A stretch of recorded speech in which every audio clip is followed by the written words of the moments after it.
Hello there, fellow NPCs. I am Carbon Scythe, and today we're going to continue to play The Ladder. In the last episode, it finally happened.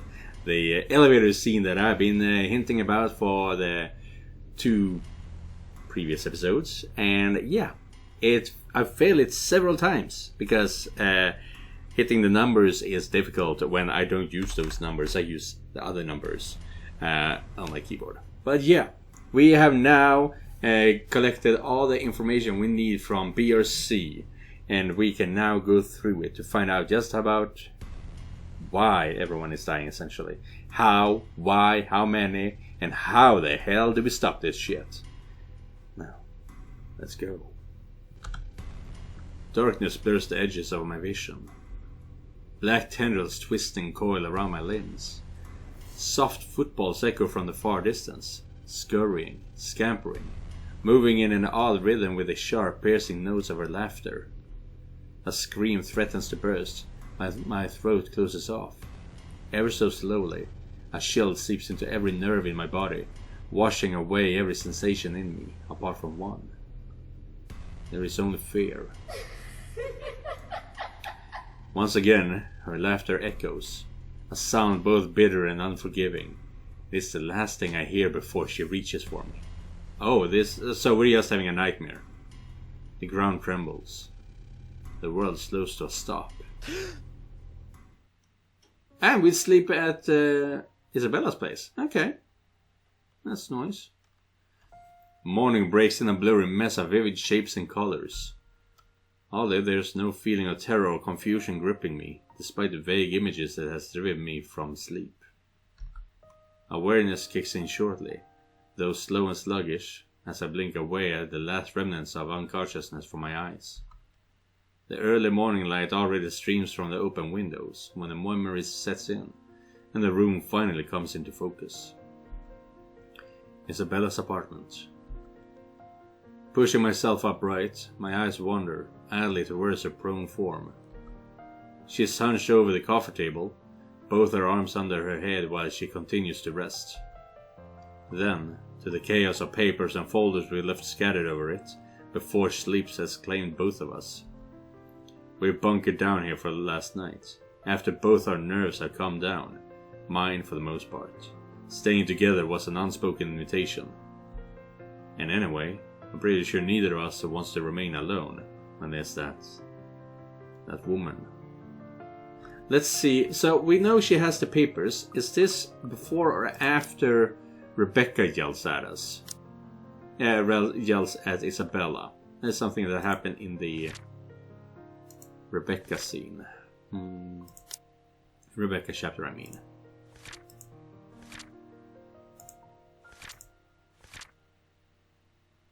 No. Could I missed it?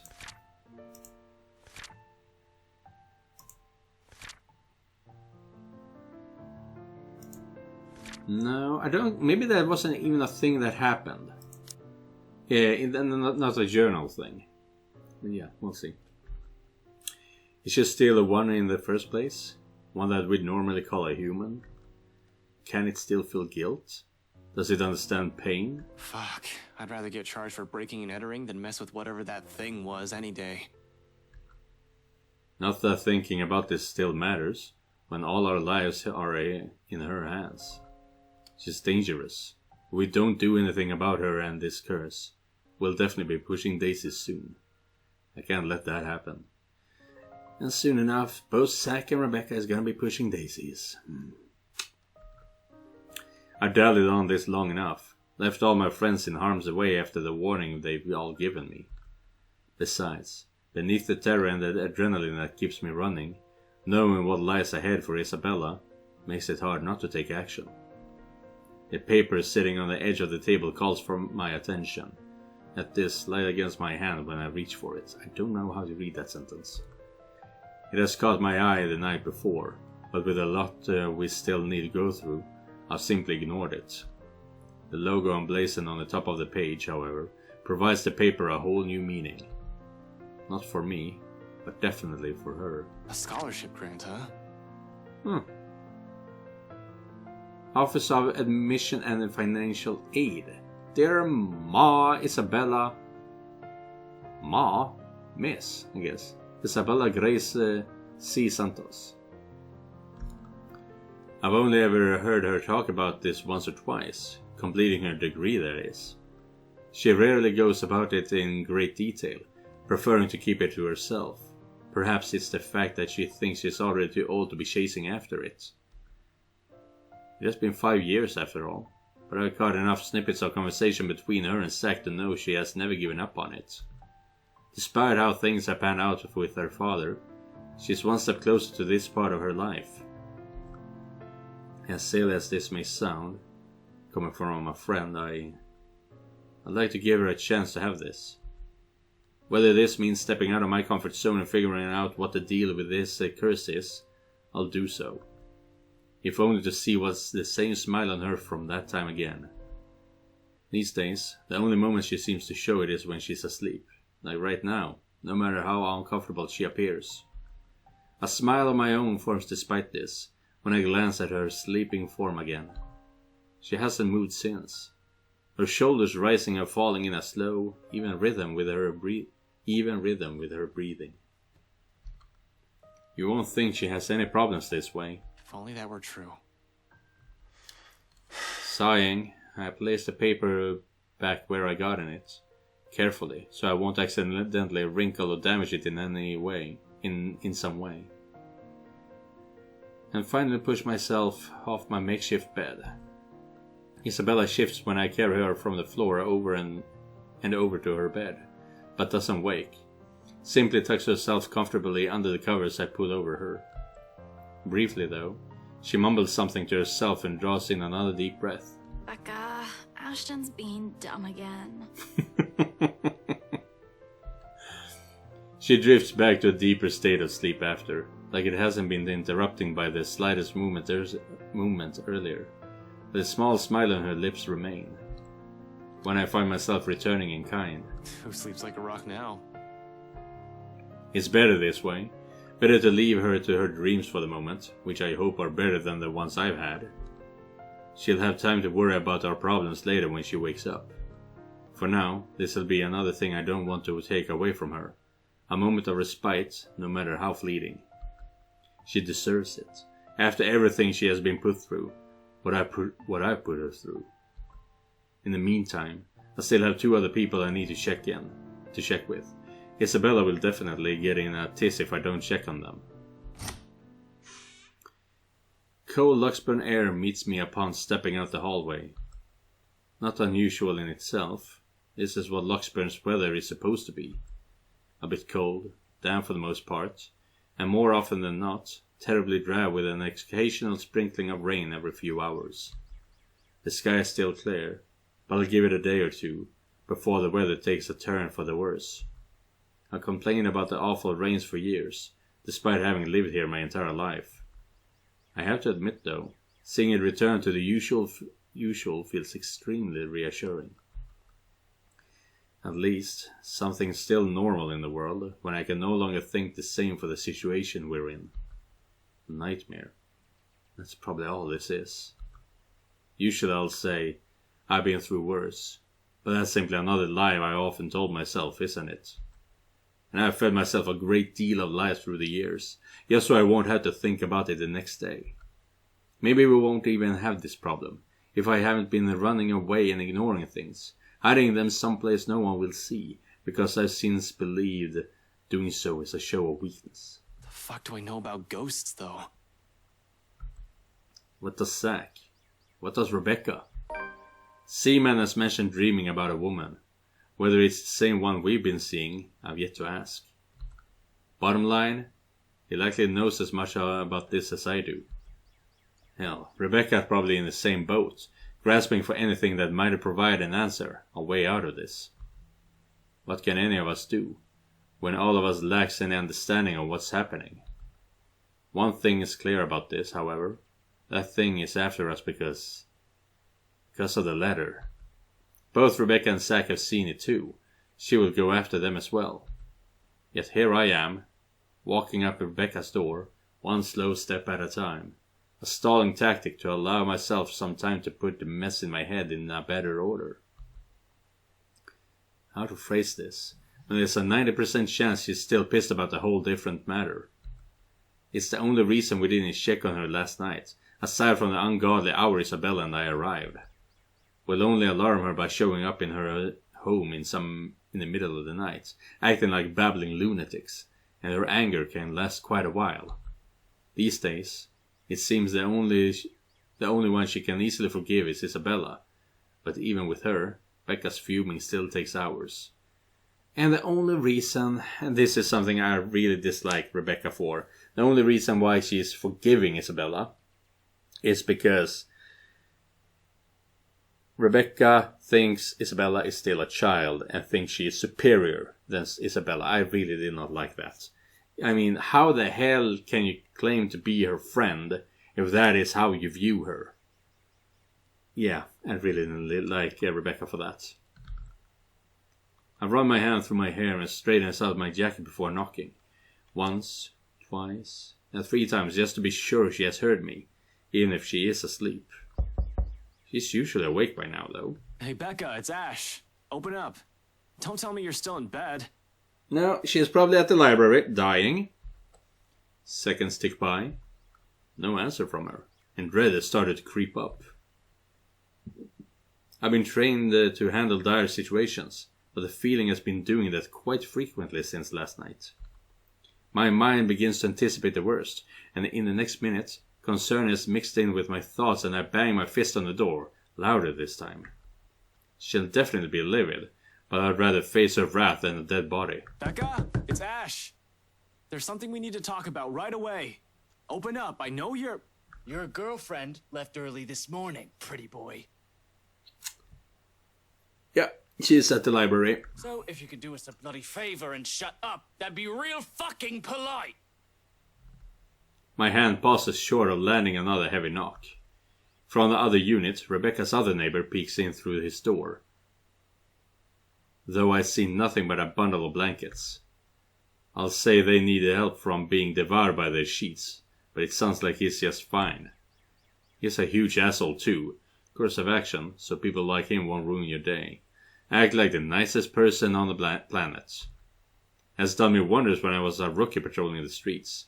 No need to match his temper. Oh, did she say where she was going? I don't know. She said something about meeting someone or something, in case Filipina girl over there asks. Well, Okay. what am I, her keeper? You know some people want to sleep in on a bloody Sunday, so keep it down. Just looking forward to this weekend. Thanks, you damn git. Why? I mean, it's Britain. You should be celebrating Halloween as well, wouldn't you? Most of you. Well, there's no need to be an ass about it. I'll get out of your... He slams his door shut without warning, but not before muttering a string of very colorful words about me. Probably thinks I won't hear him because the 4 walls of his apartment. Jerk. And at the end of it, I sigh. So, Rebecca's not here. I must have missed her by an hour or so, but at least she's not alone. She should be safe. In theory.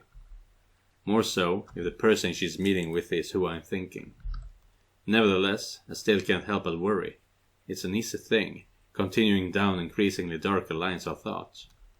To act brashly, to find out where she is and go straight there, without deliberating on my actions first.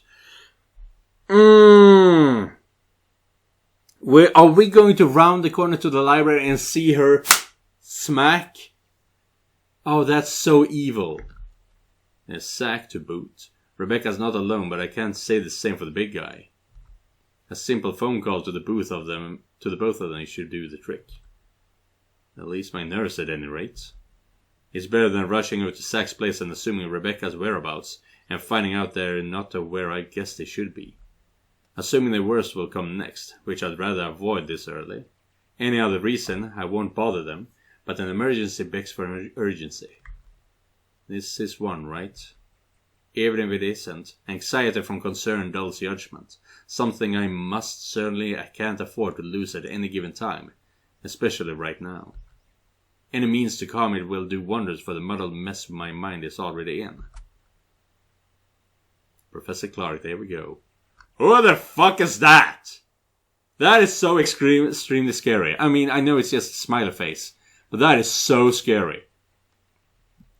Pulling up my phone, I thumb through the screen until it ends on a group with only Zach's, Rebecca's and Isabella numbers listed. Other people will probably say I keep too few friends when they chance on this. To some extent, it's true. I can easily name about 100 people I've been acquainted with through the years. Colleagues, blockmates from uni, neighbors, those sort of people. They all come and go. But these three have chosen to stay for some reason, without wanting or asking for anything. Unlike the others, none has Zach's kindness, Rebecca's patience, nor the sincerity in Isabella's eyes. One day, these guys are just there. The next thing I know, being with them eases it. That heavy, somber feeling lingering in the air when you stand alone in your apartment was something as simple as spending your day off without anyone. I'll say it's loneliness, but this carries much more depth than that. If I can help it, I don't want to lose any of them to some stupid curse. A phone call may be the last comforting thing at the moment. Honestly, I prefer being in the same room with them right now, but I'll take what I can get. Becca first. She'll get angry at me for worrying about her. She isn't some helpless damsel in distress after all. She isn't the shy little girl I knew when we were children. We're already far from the people we were back then. But that's more than enough reason to check in on her. I don't have to imagine her taking anything head on. She'll do it, instead of asking for help when she needs it. I don't care if she gets mad at me, if only to know that she's fine. A ring, in the silence of the hallway, its sounds all alone might as well be sharp enough to pierce through my ears. Another second passes. 2, 3. But when, on the 9th ring, it goes straight to her voicemail, a cold feeling instantly lodges in my stomach. Rebecca Gales here. You've reached my voicemail. Sorry if I can't get to you right now. Oh, and if this is Isabella, yes, you're free to reheat the food in my fridge. Otherwise, leave a message. Probably just busy, that's all, though I still barely manage to keep my voice even when I speak. Hey, Becca, call me back when you're free. We need to talk. ASAP. Becca will be alright. Is alright. She's safe. She's with someone else. In the event that woman shows up, she'll have someone with her. Someone she'll be able to ask for help. She's safe. She can handle herself. Becca might have had a fiery temper, but she knows when she's faced with something she can't handle herself. Rebecca will see my missed call and she'll call me back.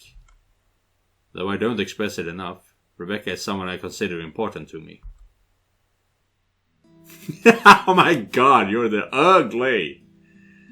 She's been my friend for the longest. Anybody else would have been fed up with me and left. The girl stuck by me, no matter how big of a jerk I've been. There's Zach and Isabella now, too, of course. I'll always be thankful for having them around. And based on this picture, I'm gonna assume that Rebecca was bullied, and Ashton came in and protected her, and since then she's been in love with him. I am bored. Those stories are so boring, honestly. The worst times before, however, Becca was there. No one believes it when I say it, but I've surely had my awful moments as a bratty kid and as a horrible teen. Issues. I have too many of them to count and refuse to deal with for a time. At least, that's what Andrew likes to tell me. I tend to think nothing of it. It has mellowed down over the years, thanks to the professor mostly. But at times I do wonder if it still burdens me the way it did all those years ago. After all, I was terrible, especially around the time of my parents' separation.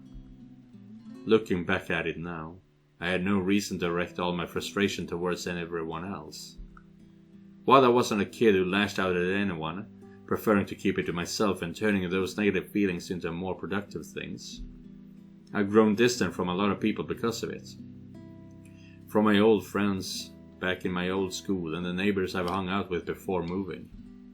A habit I've likely brought with me into adulthood. I was just so angry with everyone and everything. All I kept thinking about was myself, wondering why me. In retrospect, I was selfish, little bastard who thought the world revolved around me. That I shouldn't have been going through it. I believed my behavior was entitled. That I had the right. Though tough times, but she stuck with me, snapped me out of my little sulk, as she often phrases it, whenever she sees the chance to bring it up. She didn't tolerate my bullshit, but she didn't leave me alone either. If anything, the whole thing made her stick around. Her concern may have grown a bit overbearing as the years went by, but she is still an old friend nevertheless. I owe her a lot. That won't change. Damn it. Where are you, Becca? Another message left on her voicemail, then on my third call, I hang up. For the time being, I can't do anything more than to wait for her to return my calls. Worrying aimlessly won't get me anywhere. Zack, on the other hand. That guy attracts trouble no matter how much I tries to avoid it. No matter how much he tries to avoid it. Doesn't help how he hasn't been too hot lately with a lot of people. His mention of plans yesterday doesn't sit too well with me either. He might be the next responsible adult after Rebecca, out of the four of us, but I've still gotta check on the big guy. Make sure he's doing okay, at the very least. Whatever he is planning on doing. All I'm asking is for it not to be idiotic. He's a sensible guy, I'm sure. However, desperation clings and pushes people to do things. Rational or irrational, it doesn't matter. Clear thinking flies out the window the moment you're in danger, and I sincerely hope he has not found himself in a tricky situation. His phone doesn't even ring before he answers, or his voicemail at least. Hey, it's Zack. Well, a voicemail anyway. I'll get back to you as soon as I can. So, just leave a message, yeah? It really sucks, because I know these two people have died now. The ghost got to them. Oh. Zack in the prison cell, and Rebecca on the roof of a library. And no, Ash, you're not allowed to lockpick your way into my apartment again. Just do what any other decent human being does and call if I'm not around. Thanks. Did he turn it off? Why? I don't want to assume the worst yet. Maybe he has forgotten to charge it. Can't be. The guy can be a bit of a Boy Scout, even more than I am as a cop. He's the type who's an extra battery or a power bank in his bag if he ever needs it. And he always does. He won't say anything or brag about it, but he's got quite a roster of VIP freelance clients. He won't just leave his phone dead in case he's on the field, particularly when people will likely be looking for him. He always leaves his connections open whenever clients or his friends need him. Zack is reliable like that. Why isn't anyone answering? His mobile is an out-of-range area sounds more plausible, although the thought of it doesn't completely shake off the unease. Unlike Rebecca and I, he took the time to listen to what Isabella said. And even if he didn't believe it, he was definitely the first one to offer help or try to do something. If he ends up trouble doing whatever it is, so help me. I'm going to... Well, I can't be rash. I'm aware of that. Being running the same reminder in my head since last night. But if something happens, I'm certain my reaction won't be pretty. Yo, Zack, call me back, alright? I wanted to check in and, yeah, just please call me back. It's usually a joke between us when I say he's a Watson to my Sherlock. I don't see him as some assistant to put aside until he's needed, like some people like to believe though. He's not some pity friend I keep around to make myself look good. If anything, he's the one who stayed by me out of pity. Zack's the one who puts up with me most of the time, even when he doesn't need to. It's not a case of a cool cop who helped out a minority. In truth, I was a hard-headed, hot-tempered and reckless rookie, up until I met him. It wasn't anything sudden, and some part of me is still that rookie. But I've grown, thanks to him. He tempers that part of me. Considering how our first impression went, I'm lucky it stuck around. Becca and I may have spent a lot of years together as children, but Zach, he's probably the closest thing I call to a best friend. Though it's more than that. A camaraderie no words can express. He has my back and I'll always have his. He's a brother I've never had the luck of ever having. Only child and all. And I have every reason to worry about my brother. Becca's neighbor did say she went out to meet with someone. No specific names. If I'm wrong and she's not with Professor Clark, then maybe it's with Zach. They've never been close, but it's not the kind of awkward friendship where meeting together remains out of the question. Regardless, I continue dialing for his phone another 3 times, like I've done with Becca's.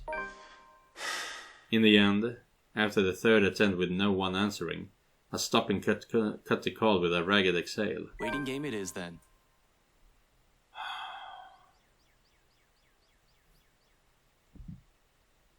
That is harsh. That is harsh, because here is where Rebecca dies. Or rather, here is where Rebecca dies. And this is where we call... Let's read that. After that close call, Ashton spent the night at Isabella's, only to be kept awake by nightmares. At an utter loss and with all of his beliefs overturned, Ashton decides to check on Zachary and Rebecca. Unfortunately, neither returned his calls. There is nothing else going on after that. Okay, so Zach dies here on the day tomorrow. Shit. I've been training for those. Hell, I'm even used to them, just now when it comes to people I'm close to. Much as I keep reminding myself to maintain a level head, it's a whole different matter when it's someone you know. Personal feelings will likely get involved at some point. It's starting now, actually, with the anxious strings coiling and uncoiling, causing a racket inside my stomach. It annoys me that all I can do right now is grit my teeth and trudge back to Isabella's apartment. Useless. That's what I am in the face of this. A mad dash around Lakshman and Ansem isn't going to help things. It's not like I'll simply stumble across them on the side of the road during a drive. Yes, it is too big a place for one person to go searching for only 2 people. I'll be lucky if I even glimpse the hair of either of them. Son of a bitch! With one last frustrated glance towards the open skies, I slipped back into Isabella's apartment and slammed the door behind me. I might have already grown used to this, but the waiting will always be the hardest part. More so when it comes to people you care about. Ash, did you really have to shut it like that? And why is that in a question mark? Because we know that's Isabella. But yeah, I will cut off today's episode here. And I'm assuming that in the next one, we're gonna get a phone call from Rebecca Gales. That's going to be painful. But I will see you guys in the next episode. And remember, just because you're not the main character, doesn't mean you're not important. Goodbye, everyone.